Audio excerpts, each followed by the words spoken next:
అందరికీ నమస్కారం అండి. శుభోదయం. 44 ఏళ్ల తెలుగుదేశం పార్టీ ఆవిర్భావ దినోత్సవ శుభాకాంక్షలు తెలియజేస్తూ అన్నగారి మీద ఒక మంచి కవిత చెప్పి ఆ తర్వాత ప్రజలందరికీ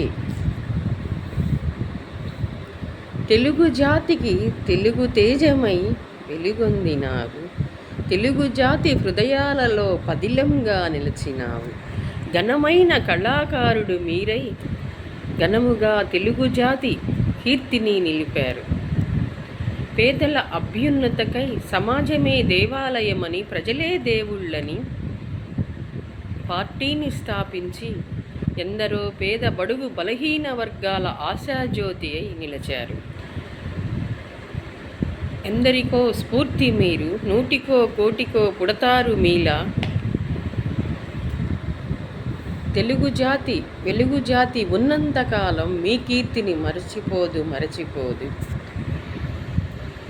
ఎందరో నాయకులుగా, ఎందరో కార్యకర్తలుగా తీర్చిదిద్దిన ఘనచరిత మీది. ఆ బాటలో నడుస్తున్న చంద్రునికి వందనం, అభివందనం. తెలుగు జాతి, వెలుగు జాతి మీకు జై జైలు పలుకుతుంది. తారక రామ జై జైలు పలుకుతుంది. పదిలమైన కళాకారుడు, ప్రజల హృదయాలలో పదిలంగా నిలిచి ప్రజానేతగా అన్నార్తుల ఆకలి తీర్చి అందరి నేతగా ఉన్న అన్న తారక రామ, అందుకో మా అక్షర కవితా నీరాజనాలు అంటుంది మాధవి సహజ కవయిత్రి గుంటూరు. ఈ 44 ఏళ్ల తెలుగుదేశం పార్టీ ఆవిర్భావంలో ఎన్నో ఒడిదుడుకులు మనం చూస్తుంటాం, ఎన్నో విజయాలను చూస్తుంటాం. అందులో ఎంతోమంది ముఖ్యమంత్రులు మన బాబు గారు కూడా చూస్తుంటారు. ఇట్లాంటి జగన్మోహన్ రెడ్డి గారిని ఎప్పుడు చూస్తుండడు.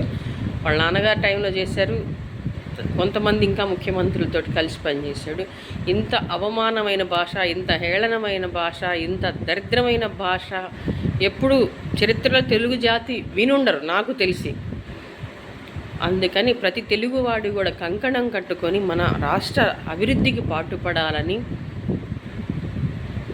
రాష్ట్ర మహిళా స్వచ్ఛంద జేఏసీ అధ్యక్షురాలుగా, టీడీపీ సీనియర్ నాయకురాలిగా నా ఆడబిడ్డలు త్యాగాల ఫలితం ఈ రాజధాని. అందుకని ఆడబిడ్డల కంకణం కట్టుకుంటే ఈ రాజధాని ఎవరొచ్చినా దాన్ని ఏమీ చేయలేరు. ఇతను అనుకున్నాడు దీన్ని ఇక్కడ లేకుండా చేద్దామని, అతనే అక్కడ లేకుండా పోయాడు. దరిద్రం వదిలింది. ఇష్టం వచ్చినట్టు మా పెమ్మసాని గారిని అంటున్నారు మీరు. మేము తిట్టదలుచుకుంటే, మేము అనగదలుచుకుంటే రచయితలకి మా భాష వేరుగుంటుంది, కానీ అది సంస్కారం కాదు. కాస్త ఒళ్ళు నోరు రెండు దగ్గర పెట్టుకొని మాట్లాడితే బాగుంటుంది. మీకంటే గోండాలు, మీకంటే రౌడీలు ఎవ్వరు లేరు. పశ్చిమ నియోజకవర్గం కష్టకాలంలో ఉన్నప్పుడు మా రవీంద్ర అన్న భుజాన వేసుకొని పశ్చిమ నియోజకవర్గాన్ని, అందులో అప్పుడు కరోనా టైం కూడా ప్రజలెవరు బయట రాకపోయినా కానీ మేము ధర్నాలు చేసేవాళ్ళం, ప్రజల కోసం పాటుపడేవాళ్ళం. అన్నకు ప్రత్యేకమైన శుభాకాంక్షలు తెలియజేస్తూ, గెలిచాక ఆహా ఓహో అనే కంటే కూడా పార్టీ కష్టంలో ఉన్నవాళ్ళు, నిలబడ్డవాళ్ళు, వాళ్ళు గొప్పవాళ్ళని, పార్టీలో కష్టం వచ్చినప్పుడు పార్టీలు మారకుండా పార్టీ కోసం పనిచేసిన కార్యకర్తలు, నాయకులందరికీ కూడా శుభాభినందనలు తెలియజేస్తున్నా.